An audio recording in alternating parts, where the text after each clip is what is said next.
Olá, meu nome é Thais Araújo e hoje eu vou apresentar para vocês uma parte do projeto que eu desenvolvi durante o meu mestrado, e tem como título a evolução do processo de codigestão anaeróbia do lodo fresco de flotador e do efluente bruto de um frigorífico de aves. Esse projeto foi desenvolvido no Laboratório de Saneamento Ambiental da UniOeste Campus de Cascavel, pelo Programa de Pós-Graduação em Engenharia Agrícola. Ele foi conduzido por mim e pelos meus colegas de laboratório, sob orientação da professora doutora Simone Damasceno Gomes. Os frigoríficos são responsáveis por uma grande produção de efluentes industriais. Podem ser mencionadas características como a alta carga orgânica, o teor de proteínas e de lipídios. A fim de gerir esses efluentes, a digestão anaeróbica se torna uma alternativa eficiente a fim de estabilizar esses resíduos, gerando energia na forma de metano.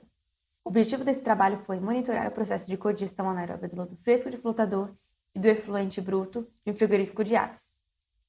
Os substratos são provenientes de um frigorífico de aves localizado na região oeste do Paraná e o inóculo de um reator anaeróbio. Foram inoculados com diferentes relações alimento-micro-organismos que variavam de 0,3 a 1,7.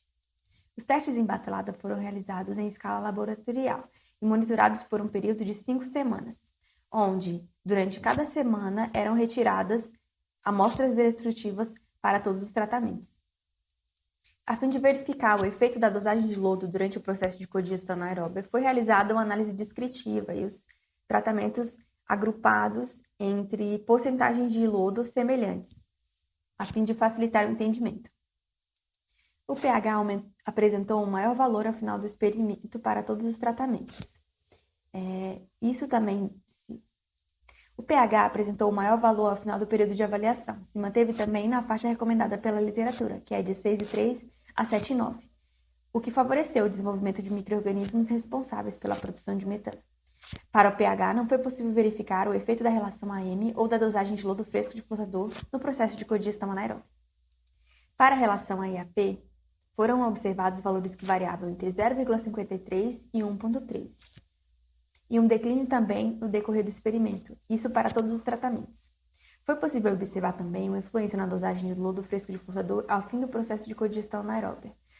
Isso significa que os valores semelhantes de AIAP foram observados nos tratamentos que possuíam os mesmos percentuais de lodo de flotador e efluente bruto.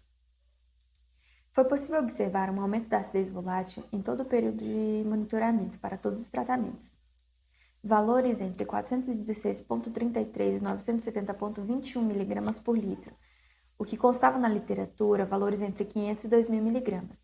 Houve um decréscimo no pH, mesmo assim não foi possível observar a redução na produção de biogás. Não foi possível observar o efeito da relação alimento-micro-organismo e da dosagem de lodo nos tratamentos para esse parâmetro. Apenas o reator 4 atingiu os resultados esperados durante o período de monitoramento. Os tratamentos que apresentaram maior eficiência na remoção de DQO foi o tratamento R1 e o R2. Não foi possível verificar a influência do lodo de flotador e da relação alimento-micro-organismo para esses tratamentos. As maiores reduções de sólidos totais e sólidos voláteis aconteceram no reator R1 e no R7.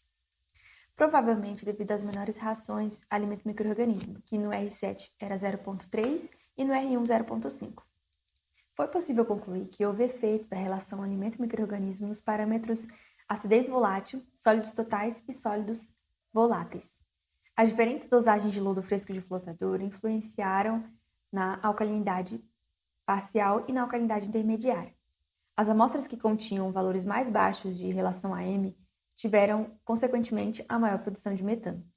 O período de 5 semanas não foi suficiente para completar o processo de codigestão, exceto para os reatores R1 e R7. Para os outros reatores, não houve altas remoções de sólidos totais, sólidos voláteis e nem uma produção de biogás esperada.